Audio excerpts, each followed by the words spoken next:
মিয়া হাটাও অভিযান হে দোস্ত ঠিঙত যিটো পিখাসিক কাণ্ড হ'ল যিটো মিয়াই কৰিলে সেই কাণ্ডটোৰ পিছত আপাৰ আছামত বহুত দল সংগঠনে মিয়া হাটাও অভিযান আৰম্ভ কৰিছে অসমত মিয়াক লৈ এটা উত্তেজনা হৈছে কিন্তু কোন এই মিয়া বাৰু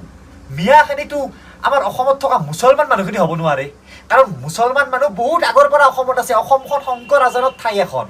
নট অনলি মুছলমান বহুত জাতি জনগোষ্ঠী বড়ো ৰাভা কাছাৰী হিন্দু মুছলমান সব একেলগে আমাৰ অসমত আছে কিন্তু বৰ্তমান অসমখনত যি হৈ আছে নেক্সট 20 বছৰ পিছত বলক এটা ইমাজিন কৰো যদি এনেকে অসমখন থাকে যদি অসমৰ খিলঞ্জীয়া মানুহখিনিয়ে ইয়াত হিন্দু হ'ব পাৰে মুছলমান হ'ব পাৰে যিমান জাতি জনগোষ্ঠীৰ মানুহ আছে সকলোৱে যদি অসমখনক প্ৰটেক্ট নকৰে অসম কিন্তু শেষ হৈ যাব এইটো মই এক্সপিৰিয়েন্স এই কাৰণে কৰিছো কাৰণ মই এজ এ ব্লগাৰ বিভিন্ন ঠাই ঘূৰি ফুৰো হয়তো অসমখন মই মানে হদিয়াৰ পৰা ধুবুৰীলৈকে বৰাক ভেলি ইমান যোৱা নাই একবাৰ শিলচৰ গৈছিলো কিন্তু কৰিমগঞ্জ হাইলাকান্দি এইখিনি এৰিয়া যোৱা নাই তাৰ বাহিৰে মোৰ মানে এইটোৱে কাম বিভিন্ন ঠাই ঘূৰি ফুৰি ভিডিঅ' বনাই থকা তো মই যিখিনি দেখিছো না বহুত ভয়ানক এটা ফিউচাৰ দেখি আছো এই অসমখনৰ যদি অসমৰ খিলঞ্জীয়া মানুহখিনিয়ে সো কল্ড এই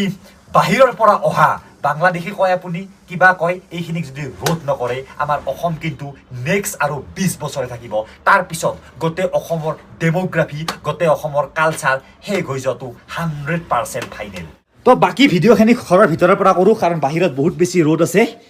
প্ৰব্লেমটো অলপমান গুৰৰ পৰা ভাবো আহক যে বাংলাদেশীবিলাক অসমত আহি কিয় আছেনো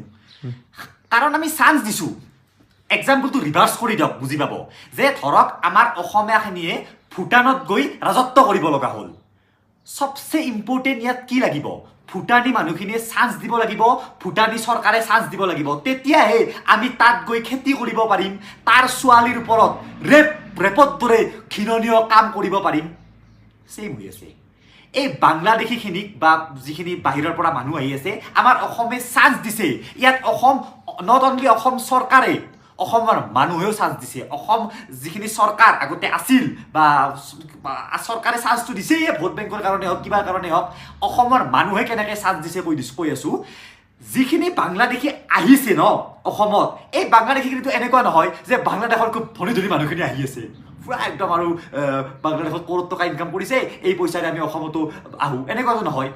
যেনেকৈ ভাৰতৰ পৰা ধনী ধনী মানুহখিনি আজি বাহিৰত গৈ আছে তেনেকৈ বাংলাদেশৰ ধনী মানুহখিনি অসমত এলি টেনশ্যনে নাছিল অসমত ধনী হৈ গ'ল কৰি কিন্তু বাংলাদেশৰ সেইখিনি মানুহ আহি আছে যিখিনি মানুহ খুব দুখীয়া তাত কৰিবলৈ কাম নাই তেওঁলোকে বহুত হাৰ্ড ৱৰ্ক কৰিব পাৰে এই মানুহখিনি আহি অসমত হাৰ্ড ৱৰ্ক কৰি আছে এইটো কথা আমি নুই কৰিব নোৱাৰোঁ যে আমাৰ অসমীয়া খিলঞ্জীয়া মানুহতকৈ সিহঁতে বহুত বেছি কষ্ট কৰিব পাৰে ৰাতিপুৱা এসোপা ভাত খাই দিনটো মস্ত ৰ'দত খেতি কৰিব পাৰে তো সেই সেম কাম অসমত আহি কৰিছে আৰু অসমৰ মানুহে চান্স দিছে কেনেকৈ চান্স দিছে আমি চৰকাৰ বাদ দিলোঁ আমাৰ মানুহ এটাইও নৰ্মেল ধৰক অসমত এজন বিজনেছমেন তেওঁৰ বিজনেছত মানুহ ৰাখিবলৈ কম লেবাৰ চাই মানে কম পইচাত লেবাৰ চাই আৰু কম পইচাত লেবাৰ তেওঁলোকে কৰিব পাৰে তো তেওঁলোকৰ একো আইডেণ্টিটি নোহোৱাকৈ তেওঁলোকক চান্স দিছে তেওঁলোকক বিজনেছ দিছে তেওঁলোকক কাম কৰা জব দিছে আপুনি এটা ঘৰ বনাই আছে হয় বহুত কম পইচা লেবাৰত সেই বাংলাদেশীবিলাকে আপোনাৰ ঘৰটো বনাই দিব কিন্তু কি লাভ হ'ব এনেকুৱা এটা ঠাইত ঘৰ বনাই য'ত সেই ঠাইটোৱে নাথাকে য'ত সেই অসমখনে নাথাকে অসমখনে খাই পেলাইছে কম লেবাৰত আপুনি ঘৰ বনাই কি কৰিব যদি সেই কম লেবাৰত কাম কৰা মানুহখিনিয়ে সেই ঘৰটোৰ ভিতৰত থকা ছোৱালীজনীক ৰেপ কৰে বুজি পাইছে তো মই অসমখন ঘূৰি ঘূৰি যিটো দেখিছোঁ না বহুত ভয়ানক মানে মোৰ কেতিয়াবা কিছুমান ঠাইৰে গৈ থাকিলে মোৰ আচৰিত লাগি যায় যে এইখন আমি অসমতে আছোঁ না ৰেছ এইখনে না য'ত প্ৰতিখন গাঁৱতে নামঘৰ বনাইছিল শংকৰদেৱে এইখনেই আমাৰ ঠাই না আজি কিবা এটা কাণ্ড হৈছে আজি দল সংগঠন পুৰা জাগৃত হৈ উঠিছে কিন্তু 2 দিন পিছত আৰু ঠাণ্ডা হৈ যাব আৰু এনেকুৱা ঘটনা হৈ থাকিব তো ইয়াত দল সংগঠনো থাকিব দল সংগঠনৰ ওপৰত আমি এৰি দিলে নহ'ব চৰকাৰৰ ওপৰত আমি এৰি দিলে নহ'ব আৰু আমি কাম কৰিব লাগিব অসমীয়াখিনিয়ে আগতে খেতি কৰিছিল আজিকালি খেতি ইমান বেছি নকৰা হ'ল আপোনাৰ ককাই খেতি কৰিছিল কিন্তু আপুনি সেই মাটিখিনি ককাই খেতি কৰা মাটিখিনি যে আইধা দি দিওঁ কাবাক যে বেছি দিওঁ দেই এইটো কিয় যদি খেতিয়ে নকৰোঁ আমি তেওঁলোকে আহিতো খেতি কৰিবই কাৰণটো মেইন বস্তুৱে আমাৰ খাদ্য আমাকতো লাগিবই তো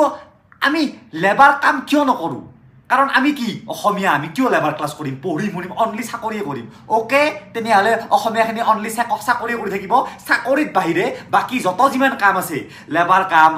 লেট্ৰিনৰ সেই লেট্ৰিন চাফা কৰা কাম খেতি বাৰী যত যিমান যি কাম আছে চব কাম তেতিয়াহ'লে বাহিৰৰ পৰা অহা মিয়াই কৰিব আৰু সেই মিয়া তেতিয়াহ'লে বেছি হৈ যাব আৰু বেছি হৈ গৈ পিনে আমাৰ অসমখন তেতিয়াহ'লে বৰবাদ কৰি পেলাব আপোনালোকে এই বৰবাদ অসমখনত থাকক চাকৰি কৰি আৰু এটা কথা ৰ'ব মই কৈছোঁহে আজি যে অসমীয়াখিনিক জব দিয়ক অসমীয়াখিনিক কাম কৰিব দিয়ক ঘৰ বনাব দিয়ক কিন্তু অসমীয়াখিনি যদি কামত কেনেকুৱা কাম কৰে জানে না অসমীয়া বহুত এটা আমাৰ মাইণ্ডছেট এনেকুৱা হৈ গৈছে যে অসমীয়া মিস্ত্ৰীটো আহিব ফাৰ্ষ্ট চাধা মাৰি ল'ব চাধা মাৰি মাৰি কৰিব অলপমান দুপৰীয়া হ'ল ভাত খাবৰ হ'ল ভাত খাই আৰু চাধা মাৰিবৰ হ'ল সন্ধিয়া নহওঁতে ঘৰত যাবৰ হ'লে কামখিনিয়ে ভালদৰে নকৰে তো ঘৰৰ মালিকেও এই বাংলাদেশী মিয়াক আনি দি দিয়ে ইহঁতেতো কমচে কম হাৰ্ড ৱৰ্ক কৰিব ইহঁতেতো কমচে কম কাম কৰিব আমাৰ কম পইচাটো হৈ আছে তো প্ৰব্লেমবিলাক বুজি পাইছেনে আজি খেতিত অসমীয়া তিৰি ভুই ৰুব আজিৰ দিনত নুৰয় ভুই কিন্তু ভুইটো ৰুবাই লাগব আৰু তোৰ ঘৰত চবফালে মেচিন লগাব নোৱাৰে ইয়াৰ তই ভুই ৰোৱাৰ কাৰণে সেই মিয়া তিৰি বা কাপেকা আনিব লাগিব তো অসমীয়াখিনিৰো উপায় নাই খিলঞ্জীয়া মানুহখিনিৰো উপায় নাই মেইন চব ফালৰ পৰা প্ৰব্লেমটোৱে হৈছে অসমীয়া মানুহে কাম নকৰে না হাৰ্ডৱৰ্ক নকৰে কাম বুলি নকয় হাৰ্ডৱৰ্ক নকৰে ফিজিকেল লেবাৰ নকৰে যাৰ ফলত বাকী মানুহে চান্স পাইছে সবচে ডাঙৰ আমাৰ প্ৰব্লেমটো হৈছে আমি চব বস্তু দল সংগঠন চব বস্তু চৰকাৰৰ ওপৰত ঠেলি দিওঁ যেন আমাৰ একো নাইয়ে তো সেইবাবে নেক্সট 20 বছৰ পিছত হয়তো আপুনি নাথাকিব পাৰে থাকিব বাৰু কথাটো কৈছোঁ আপুনি বুঢ়া হৈ যাব পাৰে কিন্তু আপোনাৰ ল'ৰা ছোৱালীয়ে বহুত বেয়া এটা ভৱিষ্যত দেখিব এনে মস্ত গৰম তাতে আৰু এনেকুৱা অসমৰ কালচাৰ অসমৰ ডেম'গ্ৰাফি চেঞ্জ হৈ যাব বহুত মানে মই কি কৈছোঁ অসমত আপোনালোকে মাইনৰিটিহে পাব অসমীয়াখিনিয়ে এটা সময়ত চাগে মাইনৰিটি যিকা পইচা পায়ে পইচা পোৱা হ'ব তো ইমান যদি বেয়া ভৱিষ্যত চাবৰ মন নাই অলপ যদি সতৰ্ক হোৱা যায় গোটেইখিনিয়ে স্পেচিয়েলি কোম্পানীখিনি যে যিখিনি মানুহক কাম দি আছে তেওঁলোকৰ আইডেণ্টিটি চেক কৰক নৰ্মেল হাজিৰা লগাবলৈ অনলি কম পইচা নাচায় কাক হাজিৰা লগাই আছোঁ সেইটো চাওক যদি গোটেইখিনিয়ে সেই হৈ যায় না 3-4 বছৰৰ ভিতৰত এই সমস্যা এই মিয়াৰ সমস্যা বা যিখিনি আছেও অলৰেডি সিহঁত কাম কৰিব সিহঁতে ৰেপৰ দৰে কাম কৰিবলৈ বহুত ভাবিব মানে কি বহুত ভয় কৰিব